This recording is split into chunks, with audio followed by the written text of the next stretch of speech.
पंढरपूरमधील करकंब येथील मोडनिंब रोडलगत परदेशी यांच्या शेतातील तळ्यामध्ये पडून 3 शाळकरी मुलांचा दुर्दैवी मृत्यू झाला। मृतांमध्ये सख्ख्या भावंडांचाही मृत्यू झाला आहे। ही घटना शनिवारी 13 जानेवारी रोजी सायंकाळच्या सुमारास घडली। मनोज अंकुश पवार वय वर्ष 11, गणेश नितीन मुरकुंडे वय वर्ष 7, हर्षवर्धन नितीन मुरकुंडे वय वर्ष 9 अशी मरण पावलेल्या मुलांची नावे आहेत।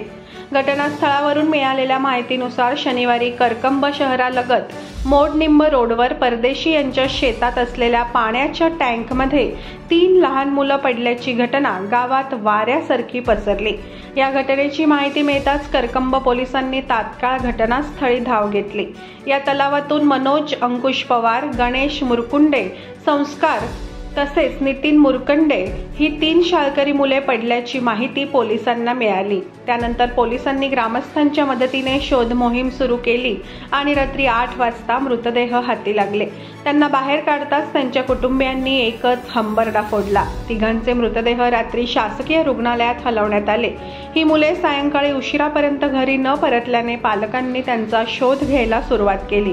मात्र ही मुले शेततळ्यात पडली कशी आणि नेमकी किती वाजता पाण्यात पडली हे कुणालाही सांगता येत नव्हते। या दुर्दैवी घटनेने करकंबवर शोककळा पसरली आहे। रात्री उशिरापर्यंत पोलिसांकडून नोंदीचे काम सुरू होते।